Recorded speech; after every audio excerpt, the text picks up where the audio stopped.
Bismillahirrahmanirrahim.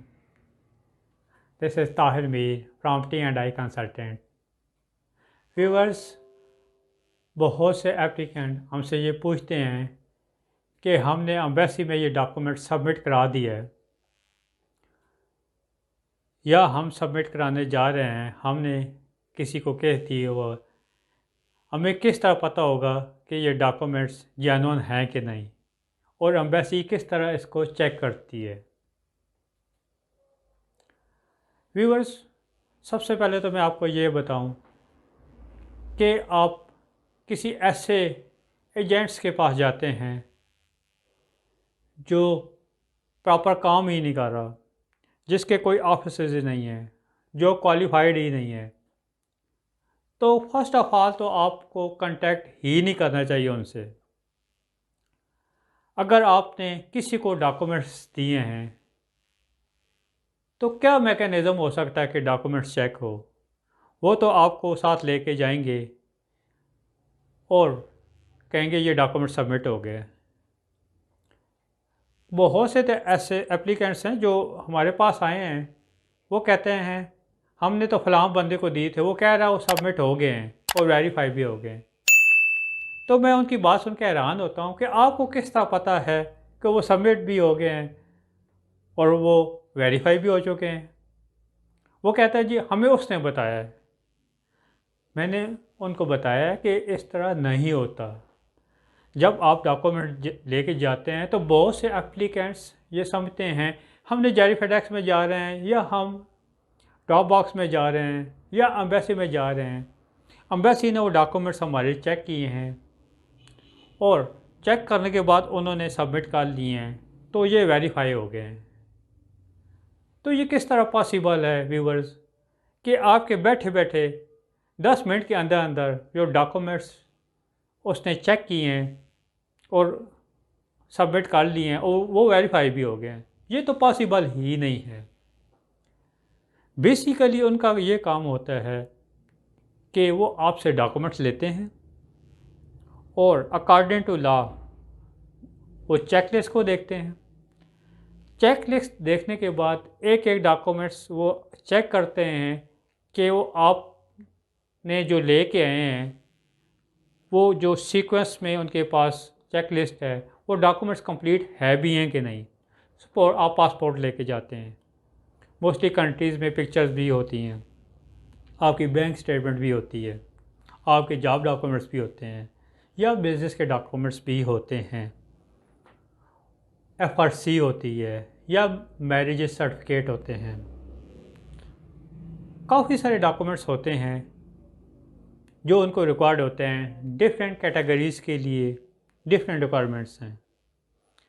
तो अगर उन्होंने आपसे डॉक्यूमेंट्स लिए हैं और चेक लिस्ट के मुताबिक उन्होंने रख लिए हैं, तो व्यूअर इसका ये मतलब नहीं है कि वो वेरीफाई भी हो गए हैं। ये कॉमन सी बात है, सोचने की बात है वो किस तरह वेरीफाई हो गए हैं। विद इन 10 मिनट्स पॉसिबल ही नहीं है कि वो चेक कर सकें। वो इस तरह चेक करते हैं कि जब आप डॉक्यूमेंट सबमिट करा लेते हैं, इट्स मीन्स कि आपने जो डॉक्यूमेंट सबमिट कराए हैं वो चेकलिस्ट के मुताबिक पूरे हैं, और उसके बाद वो कॉल करते हैं। लेकिन मोस्टली वो ईमेल्स करते हैं क्योंकि कॉल का कोई रिकॉर्ड नहीं होता, लेकिन कॉल करके भी वेरिफिकेशंस होती हैं। जस्ट लाइक आपके जॉब की वेरिफिकेशंस हो सकती हैं। आप कहते हैं मैं इस फ्लोर पे में काम कर रहा हूँ, या आप कहते हैं मैं गवर्नमेंट ऑफिसर हूँ, या किसी भी डिपार्टमेंट में आप कहते हैं कि ये इस डिपार्टमेंट में मेरी जॉब है, तो उनका कॉन्टैक्ट नंबर भी साथ होता है जो आप खुद दे रहे होते हैं। वो ये भी वेरीफाई करते हैं कि ये डिपार्टमेंट भी जेन्युइन है कि नहीं। वो एक आइडिया हो जाता है उनको भी, रोज़ का काम होता है उनका। वो ऑनलाइन भी चेक कर लेते हैं, वो गूगल पे भी सर्च कर सकते हैं, उनके पास अपना मैकेनिज़्म भी है। तो किसी के कहने पे भी वो आप ये ना कहें कि मेरे डॉक्यूमेंट्स सबमिट हुए हैं, ये अब जेन्युइन है। जब तक आप खुद डॉक्यूमेंट सबमिट नहीं कराएंगे, खुद जारी फेडेक्स में जाएंगे या आप एम्बेसी में जाएंगे वहाँ पे आपसे फिंगरप्रिंट लिए जाएंगे, आपकी प्रॉपर बायोमेट्रिक्स होती है।